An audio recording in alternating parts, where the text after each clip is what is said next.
خداوند بخشنده مهربان، سلام عرض کنم خدمت شما عزیزان دلم. امیدوارم حالتون خوب باشه و از زندگی زیباتون هم لذت ببرید. حالی به احوال آدم میمونه نه والا.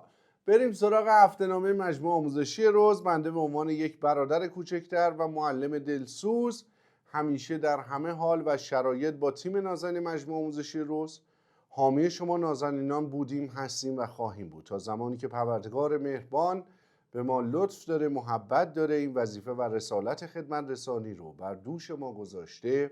سعی میکنیم در همه شرایط و همه احوال بهترین خودمون رو تقدیم حضورتون بکنیم. بریم سراغ تحلیل بازارهای مالی و نکات بسیار بسیار حائز اهمیت. یک، امروز چهارشنبه 10/10/1404 هستش، ساعت 1:53 بعد از ظهر.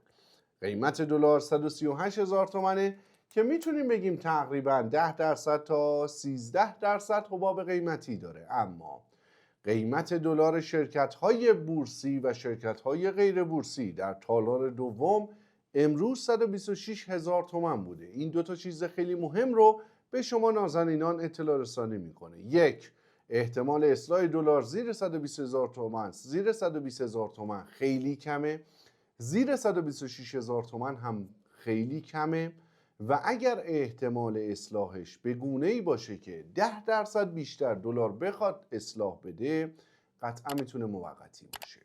پس انتظار اصلاح بالای 15% در حال حاضر روی ارز تقریبا میتونه احتمالش بسیار پایین باشه. برای کسانی که فعال سرمایه گذاری روی طلا و نقره هستن قابل توجهه. اگر دید سرمایه گذاری شما به دید 1 سال به بالاست، ریسک به ریوارد سرمایه گذاری روی طلا و روی نقره ایجاد میکنه. اما 10% پایین ترش و نقطه زنی طلا رو 18 ایار گرمی 13 میلیون تومنه، روی نقره 330 میلیون تومن. 1 کیلو شمش چه خارجی چه ایرانی نقره میتونه عالی باشه. زیر 350 میلیون تومان نقره هم میتونه گزینه بدی نباشه. به احتمال 90% هفته آتی صندوق‌های نقره، نقرابی، سیلور و سیمین در بازار بورس قابل معامله میشن که اونها هم میتونه گزینه‌های بدی نباشه. گواهی سپرده نقره در بستر بورس کالا امروز تقریبا 390 میلیون تومان داره معامله میشه که تقریبا یه حباب 30 میلیون تومانی رو هر کیلوش داره.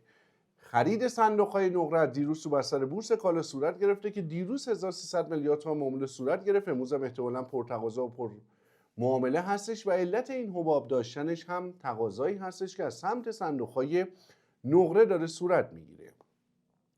اگر کسی میخواد طلا رو سرمایه گذاری بکنه در حال حاضر 14500 رو رقم نقطه یابی ما تقریبا 10% بالاتره و اگر کسی بخواد نقره رو سرمایه گذاری بکنه تقریبا 15 تا 20% بالاتر از نقطه اعلامی ماست. 15% بالاتر از نقطه گل طلایی اعلامی ماست. بنابراین اگر شاهد اصلاح قیمت‌ها در طلا و نقره به میزان 10% بودید، تقریبا ریسک به ریوارد سرمایه‌گذاری به دید 1 ساله میتونه برای شما جذاب باشه و انتظار اصلاح بالای 10% در صورت برطرف شدن تمام ریسک‌ها و اتفاقات بسیار خوب هم میتونه دور از ذهن باشه و خیلی منطقی نباشه که احتمالاً حباب منفی بگیره و موقتی باشه. اما اگر ریسک‌ها برطرف بشه احتمال رشدش کند میشه و رشدش قطعاً کمتر میشه چون انتظارات تورمی رو کاهش میده. اگر ریسک‌ها برطرف نشه و به منوال فعلی ادامه دار باشه، موازی با گذر زمان و ایجاد تورم، متأسفانه کاهش ارزش ریال به دلار صورت میگیره و در تمام این اینسترومنت‌ها اثر خودش رو میذاره. قابل توجه شما نازنینان تاکید میکنم که 3 ماه مهر آبان آذر تورم ماهانه متأسفانه ماهی 5% منتشر شده. تورم نقطه به نقطه در آذر ماه 52.5% تقریبا منتشر شده. انتظارات تورمی ما که این قیمت ها رو شما دارید ملاحظه میکنید بر اساس انتظار تورم 65 تا 70% پیشخور شده. برای همین میگیم دلار در حال حاضر بین 10 تا 15% اصلاح داره، ولی وقتی دلار شرکت 126 میاد وامیسته یعنی انتظار اصلاح بالا 15% غیر منطقیه. ولی اگر انتظار اصلاح 10% باشه و دلار شرکت 126 بمونه، یک سرمایه گذاری روی طلای 13 میلیون تومانی 18 ایار و نقره 330 میلیون تومانی زیر 350 میلیون تومان یا زیر 350,000 تومان هر گرمش میتونه ریسک به ریوارد جذابی رو به دید کسی که 1 سال به بالا میخواد سرمایه گذاری بکنه داشته باشه. اما این این وضعیت دلار شرکت‌ها بازار بورسی که شاخص 4,070,000 واحدی داره رو خیلی جذاب میکنه، چون رسما درآمد شرکت‌ها 70% میتونه رشد بکنه. موازی با گذر زمان و انتشار گزارشات مالی، اثر این افزایش درآمد رو شما در گزارشات مالی خواهید دید. انتظار رسیدن به شاخص بالای 5 میلیون واحد در سال 1405 میتونه دور از دسترس نباشه، چون هنوز هم در بازار بورس شرکت هایی که پی به دی زیر 5 دارن با دلار 70 تا 75 تومن تا زیر 80 تومن وجود داره. و یکی از مزیت‌های بازار بورس این هستش که برای کسانی که دوست دارن در مقابل شرایط تورمی حفظ قدرت خرید بکنن یا سرمایه گذاری بکنن که بتونن پتانسیل بازی بالاتر نسبت به بازی که تو ارز داره اتفاق میفته رو کسب بکنن مهیاست. فقط کافیه که دانش، تجربه، مهارت و تسلط کافی رو داشته باشن. در مجموعه آموزشی ما این کسب دانش، مهارت، تجربه حداقل 3 ماه تا 4 ماه نیاز داره. 6 ماه تا 1 سال کامل راه میفتی، ولی 3-4 ماه اول طبیعی هستش که برات سخته، چون سطح آموزش بسیار بالاست و حرفه‌ایه و هیچ تحلیلی بدون علم و منطق گفته نمیشه. همه روزه آموزش داده میشه، همه روزه تحلیل رصد بررسی بازار صورت میگیره و یه آموزش اصولی و درست بنیادی تقدیم حضورتون میشه. باید زحمت بکشید، به سطح قابل توجه برسید و بهره برداری لازم رو هم ببرید. امروز قیمت ملک مثلا گرمدره در حال حاضر که 20 دقیقه با میدان آزادی فاصله داره و نزدیک شهر تهرانیم، 2 سال ساخت، 1 سال ساخت، نوساز کلید نخورده. همین امروز یه واحد پول لازم تماس گرفته و بنده نقشش هم دیدم، فوق العاده 135 متر 2 خوابه است، کل خونه نور داره و یه نقشه خیلی خوبی داره. متری 55 میلیون تومان خام به شما میفروشن، تقریبا هم متری 6-7 میلیون تومان جهت تجهیزش تا دیگه هر چقدر دوست داشته باشی که مثلا تا 12 میلیونش منطقیه دیگه، هر کجا یه عرفی داره باید روش بذاری. یعنی 55 تومن دیگه کفش متری 6 تومن تجهیز بکنیم که حالا من میگم یه چیز معقولش مثلا متری 8 تومنه. الان با متری 60-65 میلیون تومن میتونی واحد توی گمدره 135 متری 2 خوابه درجه 1، نمای خوب، مشاعات خوب، پارکینگ خوب، طبقه خوب، اوضاع خوب، گمدره بالا، نزدیک دسترسی به مترو، همه چیز خوب باشه میتونی بگیری. حالا بنده اینجا رو مثال میزنم چون مثلا صبح رفیقم زنگ زده این اطلاعات رو به من داده. در خصوص پردیس مثلا من دوست دارم تو این تعطیلاتی که وجود داره برم اطلاعاتمو بروز بکنم. نمیدونم الان قیمت اونجا چند شده. برای همین مثال گرمدره رو دارم میزنم. بعد گرمدره هرچی من میگم گرمدره بالا رو میگم، پایینشو من هیچی نمیدونم، چون بالا تعداد زمین کمه و هیچ ریسکی هم نداره، لوکیشنش خیلی بهتر و مثلا مطلوب تره. با این قیمت به نظر بنده کسی میخواد ملک مصرفیشو بخره، ولی در جهت خرید ملک مصرفی اولویتتون این باشه که کل داراییاتون رو صفر نکنید، یه سبدی برای سرمایه گذاریتون حفظ بکنید. تو سبد سرمایه گذاریتون نصف سهام، نصف طلا، نقره و مس بذارید. طلا، نقره، مس رو شما در وسط بورس کالا 3 تاشو میتونی گواهیشو بخری و سرمایه گذاری کنی. طلا، نقره، صندوق طلا، نقره تو بورس هم میتونی بخری، صندوق مس نداریم که اونم سال آینده میاد. پس سبد سرمایه گذاری نصف سهام، نصف طلا، نقره، مس باشه خیلی سبد خوبیه. هر کدوم کار خودشونو میکنن و اون طلا، نقره، مس پشتوانه و بیمه سهام دیگه، هر اتفاقی افتاد خیالت راحت باشه. اما مالکیت بنویس کنکور اومده، مالکیت سهام دقیقاً مشابه مالکیت ملک و مالکیت خودروست. هر اتفاقی بر حسب هر شرایطی برای مالکیت خودرو و ساختمان پیش بیاد برای سهام هم همون میشه، نه خارج از این. اینو در نظر بگیرید. خیلی ها سوادشون، دانششون در خصوص سهام کمه، استنباطات و تحلیل‌های اشتباه میکنن. مالکیت سهام با مالکیت ملک و مالکیت خودرو هیچ فرقی نمیکنه، همش عین همه.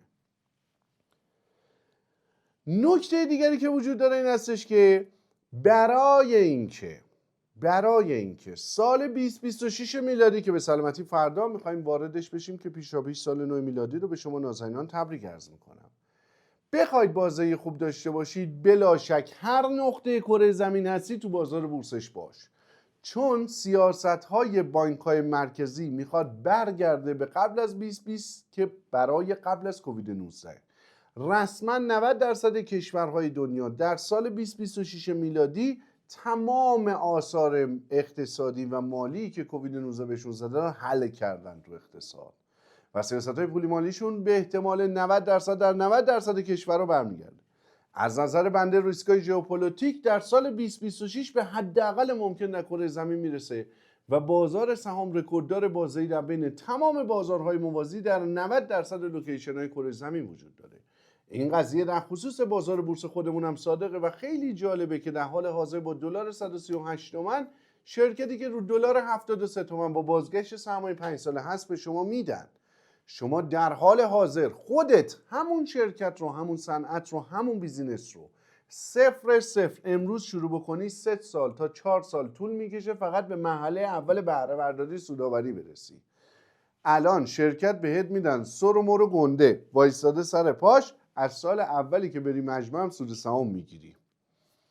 پس این یک واگرایی بنیادیه، یک فاندامنتال دایورجنس هستش که در اقتصاد ما به وجود اومده پیرامون ریسکایی که وجود داره و این ریسکا برطرف بشه اولین چیزی که تو اقتصاد درست میشه اصلاح کردن این واگراییه.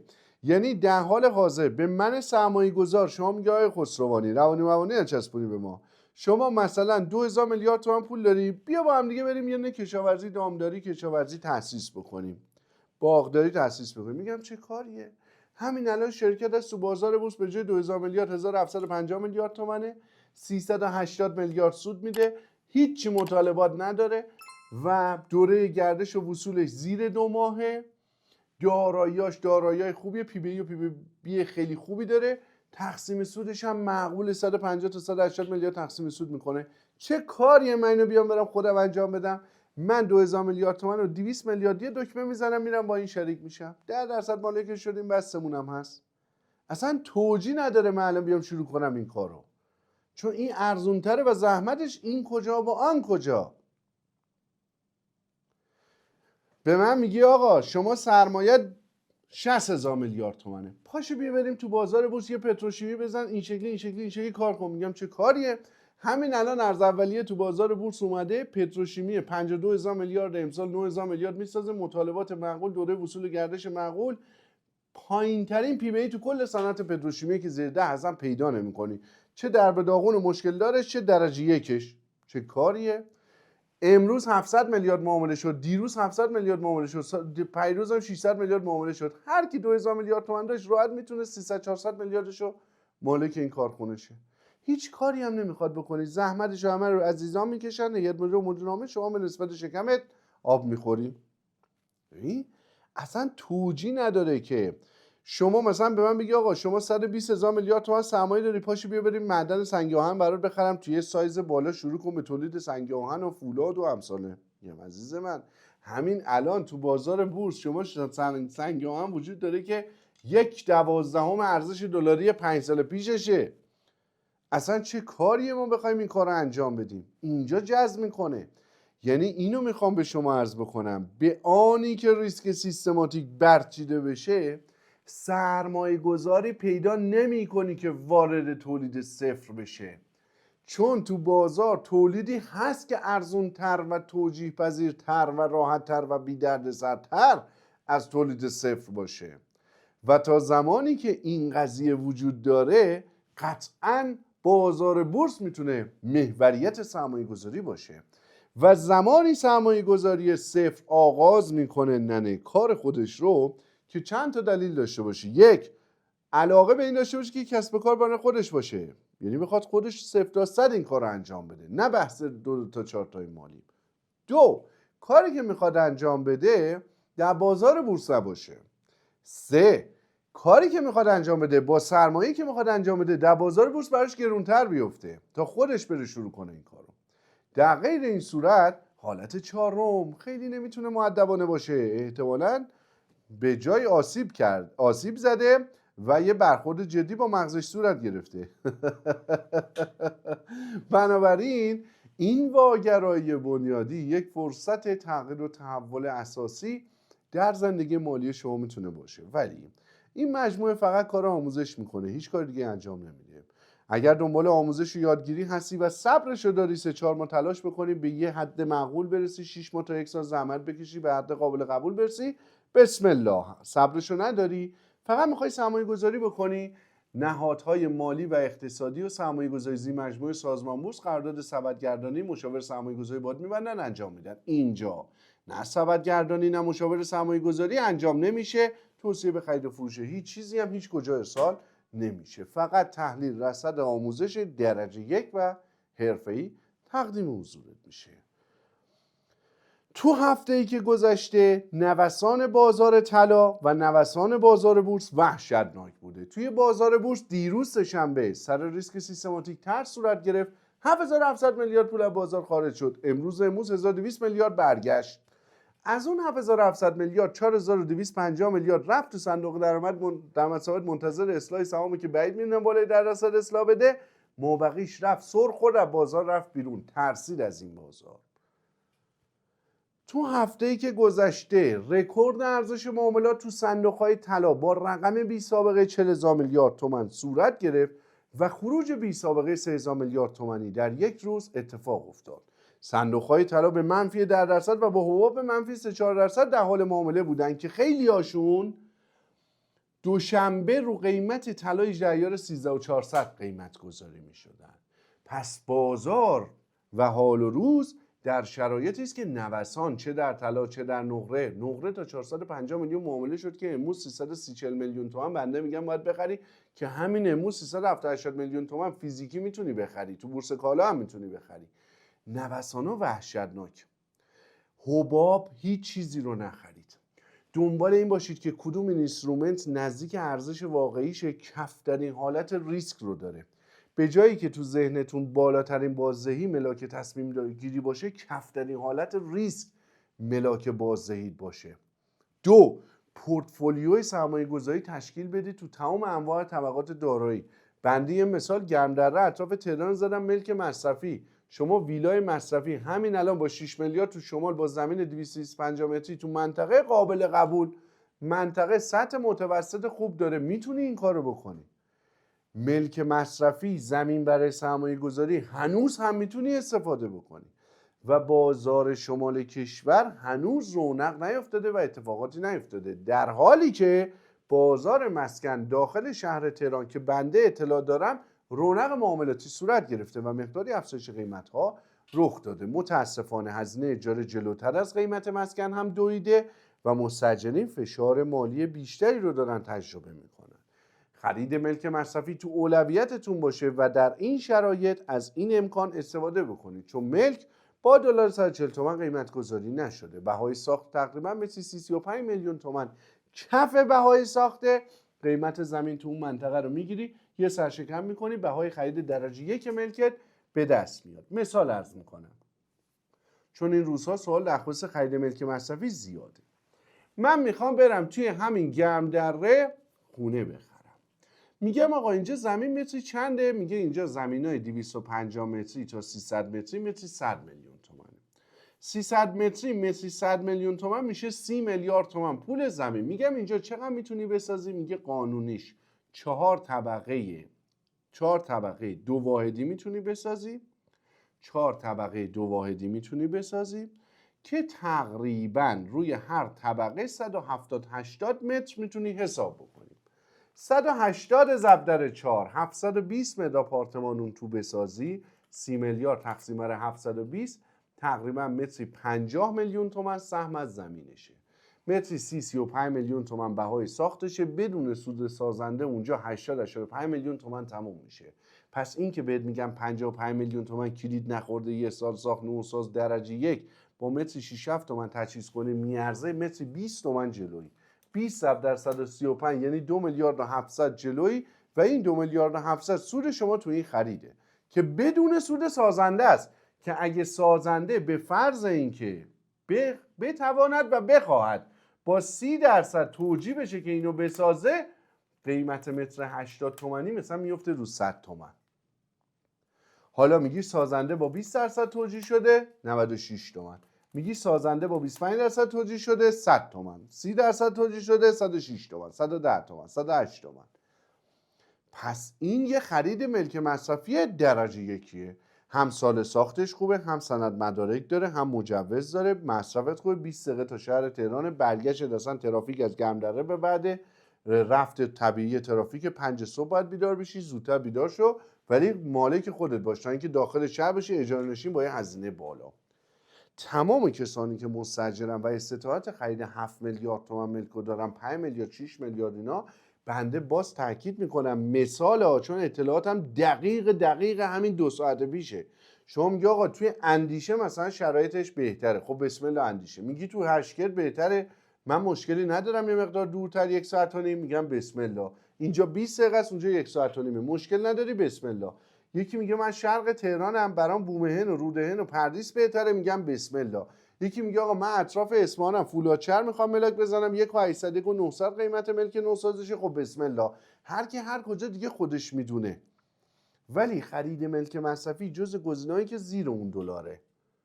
سهام پی بی زیر 5 با دلار 70 تومانی خیلی ارزنده است. هر ریسکی که برای سهام میخوای بگیری همون میزان طلا نقره بذار، از هیچیش نترس. به عنوان کسی که 14 ساله تو این بازاره به شما میگم که 6 ماه دوم بازار امسال بورسمون خیلی خوبه که الان میبینی چقدر وحشتناک محرک است. سال دیگه پشیمون میشی چرا آموزش بورس ندیدی. سال دیگه نقطه عطفی در بازار سرمایه ما رخ میده که در تاریخ مینویسن. بنابراین آموزش بازار سرمایه هر کجا که دوست داشتید شروع بکنید، به خودتون بفهمید دارید چی کار میکنید. حتی اگر پروسه سرمایه گذاری تو به نهادهای مالی و اعتباری میخوای بسپاری. توصیه برادران است، خواه بندگیرید خواه پیرشید. عزیز دلمید، خودرو هم افزایش قیمت با دلار داشته، اینم به شما بگم، خودرو با دلار افزایش قیمت داشته و اگر بحث عدم تخصیص ارز به خودرو صورت بگیره، اتفاقی که در سال مثلا 2018 2013 2016 2015 2009 2008 اتفاق افتاد، 2010 همون اتفاقا متاسفانه میفته. خودرو رو به عنوان مصرف ببینید و بدونید که قیمت تارای اتوماتیک فیلتر شکن رایگان و دناپلاس توربو و پرشیای صفر شده تقریبا 600-700. پس زمین اگر در شمال کشور به قیمت متری 5-6 تومن که پارچه ارزون‌تر پیدا می‌کنی، بده 5 ساله خوبه. ملک مسکونیش مثلا توی جای لوکیشن دار ما مجوز ساخت متری 10 تومن خوبه. دیگه اینا همه منطقیه که دومت ماشین که مثلا یه چینی در میاد 4 میلیارد متری 2 میلیارد تومن تموم شده یه مشاهن و شلنگ، این دیگه یه سری چیزا الان با هم نمیخونه. اینایی که با هم نمیخونه، اونایی که ارزونه رو باید دریابید نسبت اونایی که گرونه. خلاصه امیدوارم همیشه بهترین رو بر صورت بگیره. اگر ناامیدی داری اشتباه میکنی، بیدلی در همه احوال خدا با او بود، او نمیدیدش از دور خدایا میکرد. طلب خواسته هات و مطالباتت رو همه رو از خدا بخواه. بگو خدایا من از خودت میخوام. یه شعر خیلی خیلی زیبایی هست، من برای شما 1000 بار خوندم، اما امروز دوست دارم برای شما شب ژانویه هستش بخونم. از رو هم میخوام بخونم چون من خیلی این شعر رو دوست دارم، با اینکه حفظم. این شعر بسیار زیبا رو بنده به شما هدیه عرض میکنم و دوست دارم این شعر بسیار زیبا رو شما سلوحه زندگیتون بذارید و اگر ناامید هستید شعر بخونید، حرف انسانهای بزرگ رو گوش بدهید و از خداوند منان و مهربان انسانهای بزرگ رو بخواید که استادتون باشن، از اونا یاد بگیرید و از تمام مخلوقات پروردگار به دستور خودش در خدمت شما قرار میگیرن، به شما بهترین اتفاق میفته. تو نام توبه را بنویس، امضا کردنش با من، دلت را خانه ما کن، مصفا کردنش با من، به ما درد دل افشا کن، مداوا کردنش با من. اگر گم کرده ای دل کلید استجابت را، بیا یک لحظه با ما باش، پیدا کردنش با من. بیفشان قطره اشکی که من هستم خریدارش، بیاور قطره اخلاص، دریا کردنش با من. اگر درها به رویت بسته شد، دل بر مکن بازا، در این خانه دقلباب کن، وا کردنش با من. به من گو حاجت خود را اجابت می کنم آنی، طلب کن آنچه می خواهی، مهیا کردنش با من.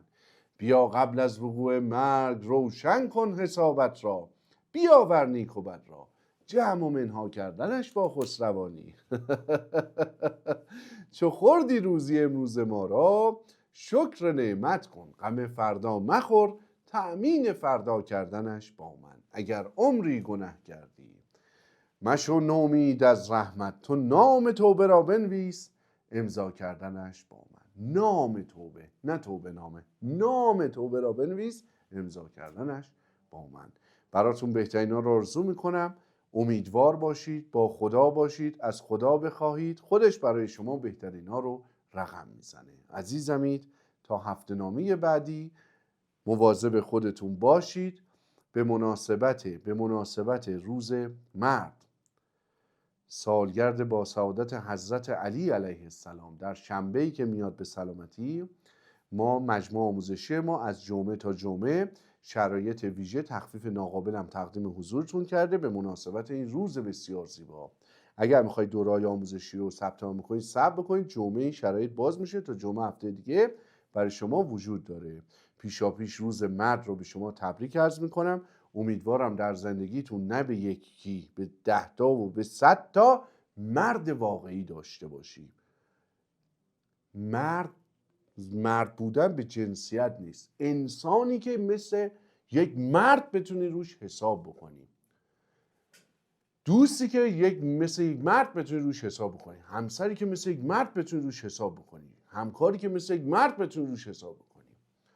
امیدوارم از این انسان هایی که مردونه زندگی میکنن در زندگیتون داشته باشید که دلتون قرص باشه و این انسان ها رو از خداوند منان و مهربان بخواهید. براتون بهترین ها رو آرزو میکنم. روز مرد هم مبارک، سال نو میلادی هم مبارک. عزیز دلمی، تا هفته‌نامه بعدی، خدا نگهدار.